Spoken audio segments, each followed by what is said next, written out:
ABC News investigative reporter Olivia Rubin is following the latest for us now. Olivia, we know we heard authorities to say earlier today they don't have a motive yet, but they have started their investigation. However, the FBI director, Kash Patel, is pretty clear. He's saying the shooting is being investigated as domestic terrorism and a hate crime targeting Catholics. So what more do we know, Olivia?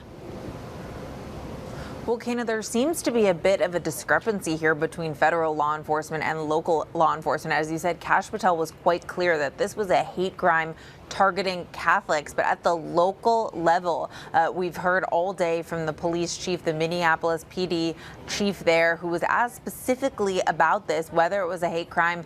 And he wouldn't say that it was. They were very clear on the ground there that they don't yet know what the motive is for this attack, and therefore it would be too early to call it a hate crime. So clearly a bit of a disagreement here between at the federal level and at the local level in terms of motive.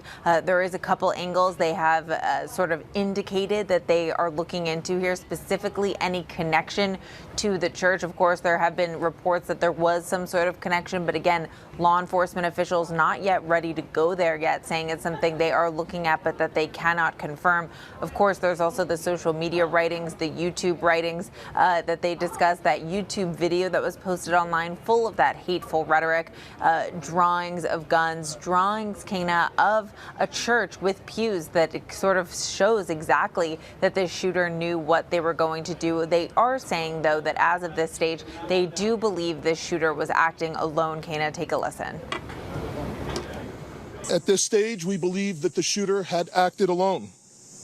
There is no indication of other suspects directly involved in carrying out this attack. Our investigators are working with other agencies in the process of executing 4 search warrants. One is for the church itself, where this crime occurred. The other 3 are residences nearby in the metro that are related to this shooter.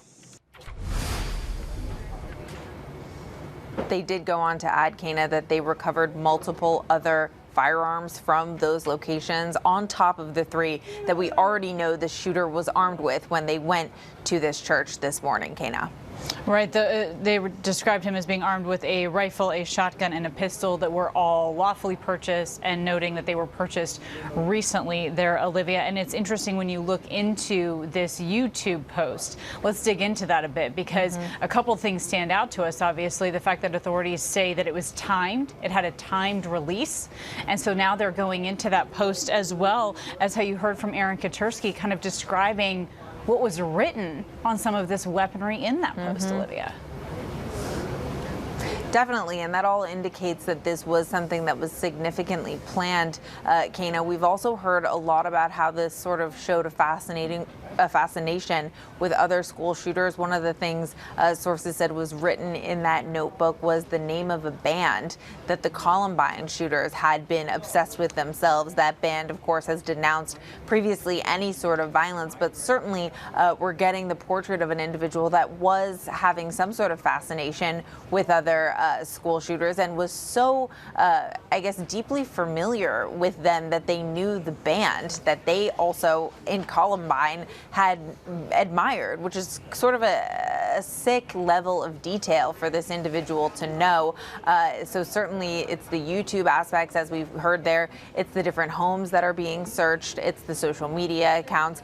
And certainly you'd have to think that they're talking to family, friends, neighbors, colleagues, former students, anyone that knows this individual. You know, we on the investigative team have dug into school shooters and suspected mass shooters for years. I have done this work myself, tracing the origins of an individual like this and what drives them. Oftentimes when I've spoken to suspects' previous family members and fellow students and classmates, a lot of times they don't know, and this is something that happens quietly. You know, I've heard individuals individuals described as likable but quiet and sort of lost touch with them. So again, the work that we do in investigating these individuals is quite similar to the work that law enforcement officials do, and it's all but likely that right now they are trying to find anyone who knew this suspect, who had recently spoken to this individual, to say why was this person drawn to open fire at children inside of a church, Kana.